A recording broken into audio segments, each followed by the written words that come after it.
आइए हम क्लास 9 के चैप्टर 3 का डिस्कस आज करेंगे।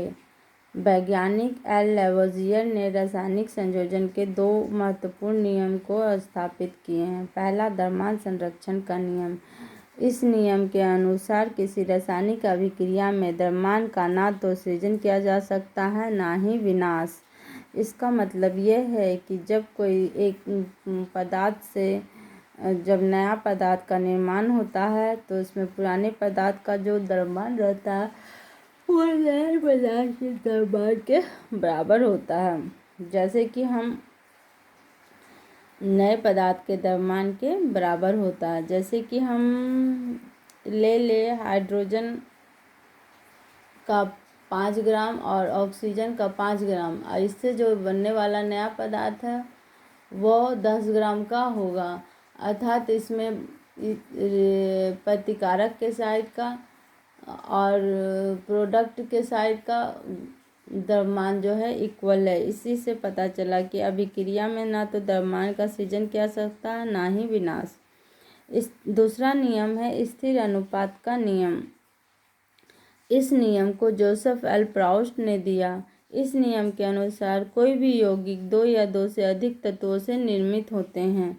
इस प्रकार प्राप्त यौगिकों में इस तत्वों का अनुपात स्थिर होता है, चाहे वह किसी भी स्थान से प्राप्त किया गया हो। इस नियम के अनुसार जब हम कोई दो तत्व जैसे कि हाइड्रोजन और ऑक्सीजन को ही ले लें और उस तत्व से एक नया पदार्थ जो जल बनता है, इसमें जो जल बना इसमें भार के ख्याल से हाइड्रोजन का 1 और ऑक्सीजन का 8 अनुपात ही रहेगा। चाहे वो किसी भी स्थान से लिया गया हो, चाहे वह हमारा गंगा नदी से लिया गया हो, चाहे नदी नाला तालाब से लिया गया हो, चाहे वो चाहे वो घर का जल हो, चाहे वह लैब का डिस्टिल वाटर हो। इस सभी में भार के ख्याल से हाइड्रोजन का 1 और ऑक्सीजन का 8 अनुपात ही होगा। यह अनुपात कभी नहीं बदलता है, चाहे वो किसी भी स्थान से प्राप्त किया गया हो और किसी ने ही इसे बनाया हो।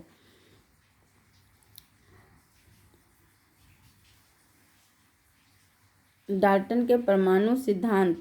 डाल्टन का परमाणु सिद्धांत यह कहता है कि पदार्थ सूक्ष्म कणों का बना होता है जिसे परमाणु कहते हैं, और इस सिद्धांत के अनुसार सभी धातु परमाणुओं के से निर्मित होते हैं। पदार्थ का वह सूक्ष्मतम कण अविभाज्य होता है जिसे विभाजित नहीं किया जा सकता है। किसी भी रासायनिक अभिक्रिया में पदार्थ का ना तो निर्माण किया जा सकता है और ना ही विनाश। और दिए गए तत्वों के सभी परमाणुओं का द्रव्यमान एवं रासायनिक गुणधर्म समान होते हैं। मतलब एक ही प्रकार के तत्व के सभी परमाणुओं का रासायनिक गुणधर्म और द्रव्यमान समान होता है, और भिन्न भिन्न तत्वों के परमाणु के द्रव्यमान एवं रासायनिक गुणधर्म भिन्न भिन्न होते हैं। मतलब यह कि भिन्न भिन्न तत्वों के रासायनिक गुणधर्म भिन्न भिन्न होते हैं।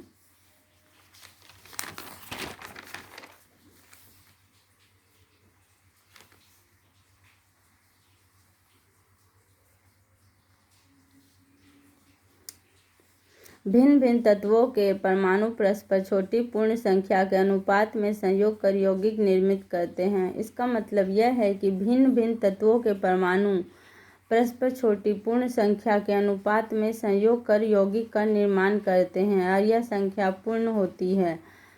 तत्व आपस में संयोग कर यौगिक का निर्माण करते हैं, और तत्व का जो अनुपात होता है वह छोटी पूर्ण संख्या होती है। परमाणु द्रव्यमान। परमाणु द्रव्यमान की इकाई को एक कार्बन परमाणु द्रव्यमान के बराबर मानते हैं। इसके अनुसार कार्बन 12 समस्थानिक के एक परमाणु द्रव्यमान के 1/12वें भाग को मानक परमाणु द्रव्यमान इकाई के रूप में लेते हैं। इसका मतलब यह है कि इसकी तुलना हम एक तारबुज से करते हैं। तारबुज को हम जब बराबर 12 भाग में बांटते हैं तो उसके एक भाग को हम डिनोट करने के लिए उसे 1/12वां भाग कहेंगे। उसी तरह कार्बन 12 के समस्थानिक जो होते हैं उसके भी 1/12वें भाग को परमाणु द्रव्यमान की इकाई के रूप में लेते हैं। तत्व और परमाणु द्रव्यमान। तत्व जो है उसके परमाणु द्रव्यमान को हम यूनिफाइड द्रव्यमान के द्वारा प्रदर्शित करते हैं, जिसे शॉर्ट में सिंबल यू लिखते हैं। जैसे कि ऑक्सीजन का 16 यू, सोडियम का 23 यू और हाइड्रोजन का 1 और कार्बन का 12 यू। तत्वों के अणु। किसी तत्व के अणु एक ही प्रकार के परमाणुओं द्वारा संरचित होते हैं, जैसे कि आर्गन, हीलियम आदि। यौगिकों के अणु। भिन्न भिन्न तत्वों के परमाणु एक निश्चित अनुपात में परस्पर जुड़कर यौगिकों के अणु निर्मित करते हैं, जैसे कि जल, हाइड्रोजन और ऑक्सीजन। इसमें हाइड्रोजन और ऑक्सीजन का अनुपात 1:8 होता है। भिन्न भिन्न तत्व एक निश्चित अनुपात में संयोग कर यौगिक का निर्माण करते हैं। आयन। धातु और धातु युक्त यौगिकों आवेशित कणों के बने होते हैं। इन आवेशित कणों को आयन कहते हैं। एग्जाम्पल के लिए सोडियम क्लोराइड। अगर ये सोडियम क्लोराइड को हम इलेक्ट्रोलाइसिस कराते हैं तो ये सोडियम आयन और क्लोराइड आयन में विच्छेद हो जाता है, जिसे आयन कहते हैं।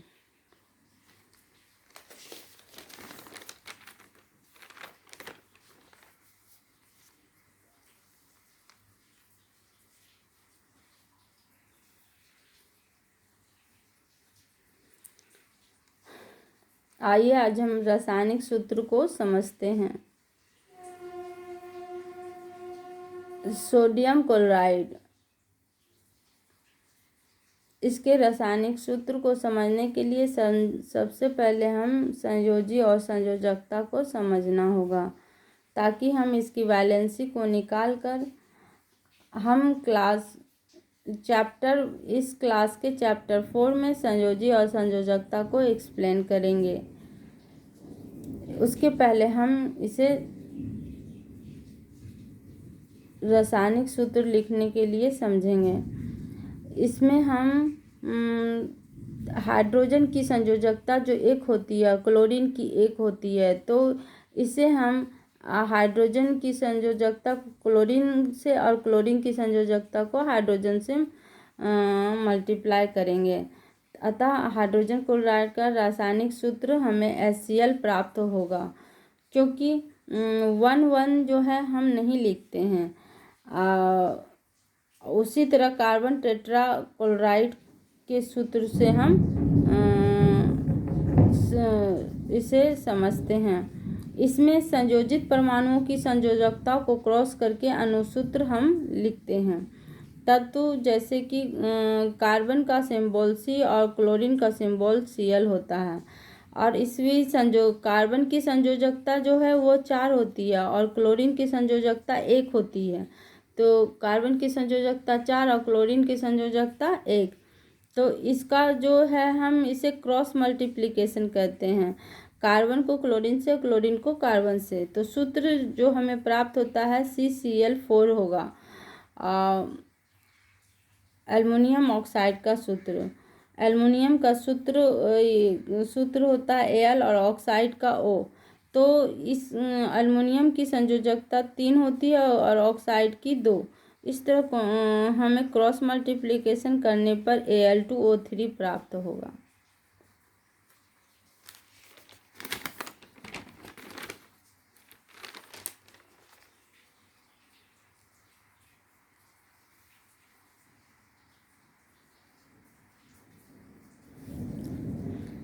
आइए हम इस चैप्टर में आणविक द्रव्यमान एवं मोल संकल्पना के बारे में चर्चा करें।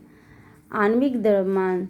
जल का आणविक द्रव्यमान हम प्राप्त करने सीखते हैं। जैसे कि हाइड्रोजन का परमाणु द्रव्यमान 1U होता है और ऑक्सीजन का परमाणु द्रव्यमान 16U है। तो इसे आणविक द्रव्यमान लिखने के लिए हम इसके पहले सूत्र को लिखेंगे।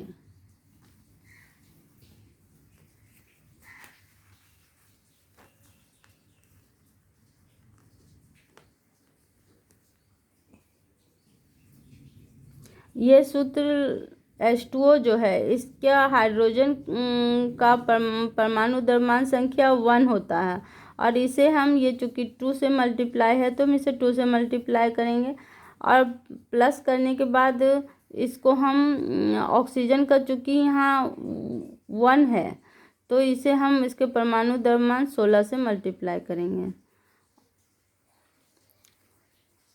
ऑक्सीजन की संख्या वहाँ यहाँ 1 है इसलिए हम इसे 1 से मल्टीप्लाई किए हैं। इस तरह से हम इसे जोड़ते हैं तो हमें 18 प्राप्त होता है। यह इसका आणविक द्रव्यमान है। अब सूत्र इकाई द्रव्यमान। किसी पदार्थ का सूत्र इकाई द्रव्यमान उसके सभी संगठक अणुओं के परमाणुओं के परमाणु द्रव्यमान का योग होता है।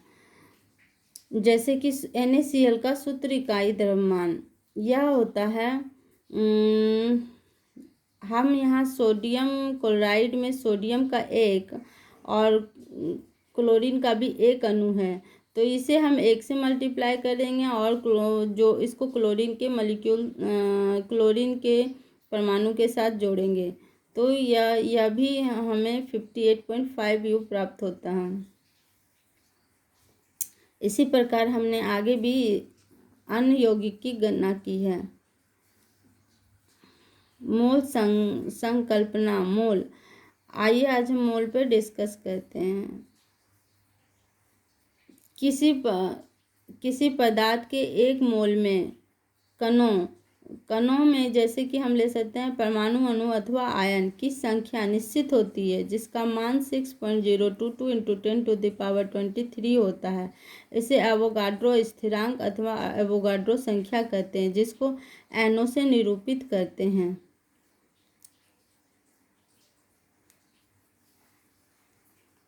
1 मोल बराबर 6.022 × 10⁻23 परमाणु, अणु या आयन के बराबर होता है। मोलर द्रव्यमान। किसी तत्व के परमाणु के 1 मोल का द्रव्यमान जिसको मोलर द्रव्यमान कहते हैं। यह जो है परमाणु द्रव्यमान के बराबर होता है। परमाणुओं का ग्राम परमाणु द्रव्यमान। परमाणुओं के मोलर द्रव्यमान को जब हम ग्राम में व्यक्त करते हैं तो यह ग्राम परमाणु द्रव्यमान कहलाता है।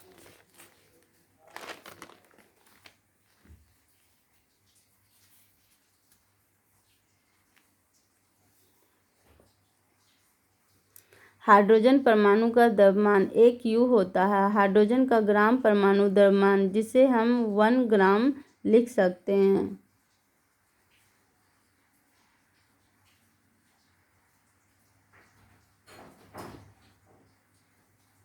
निम्नलिखित में मोलों की संख्या का परिकलन करें। आइए हम विभिन्न उदाहरणों से समझते हैं मोल की संख्या हम कैसे प्राप्त कर सकते हैं। 52 ग्राम हीलियम। अगर हमें 52 ग्राम हीलियम दिया गया है तो द्रव्यमान से मोल प्राप्त करना है। हमें ग्राम द्रव्यमान दिया गया है तो इस द्रव्यमान को जो हम दिया गया है, हीलियम का परमाणु द्रव्यमान 4 U होता है तो हीलियम का मोलर द्रव्यमान हमें कैसे प्राप्त होगा? तो हीलियम का मोलर द्रव्यमान भी 4 U ही होगा। परमाणु द्रव्यमान और मोलर द्रव्यमान एक ही होता है तो ये सिर्फ U में होगा और ये सिर्फ ये G में होगा, मतलब ग्राम में।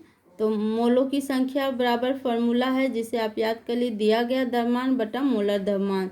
तो दिया गया द्रव्यमान 52 ग्राम है और मोलर द्रव्यमान हीलियम का 4 होगा तो ये कैलकुलेट करने पर 13 प्राप्त होता है। उसी तरह हीलियम परमाणु की संख्या। अब हमें संख्या से मोल प्राप्त करना है तो संख्या के लिए अलग डिफिनेशन होता है, दिए गए कण की संख्या बटा एवोगाड्रो संख्या। तो 1 मोल में 6.022 × 10⁻23 संख्या होती है तो n बराबर n/n0। इसमें जो है दिए गए कण की संख्या बटा एवोगाड्रो संख्या का फॉर्मूला लगेगा तो यह कैलकुलेट करके 2 प्राप्त होता है। निम्नलिखित द्रव्यमानों का परिकलन करिए। 0.5 मोल N2 गैस। यहाँ जो है गैस अणु के मोल से द्रव्यमान प्राप्त करना है। यहाँ मूल दिया गया है तो इसमें हम द्रव्यमान इक्वल टू मोलर द्रव्यमान इंटू मोलों की संख्या लगाएंगे। आइए हम आपको शॉर्ट में बताते हैं कि n जो होता है n इक्वल टू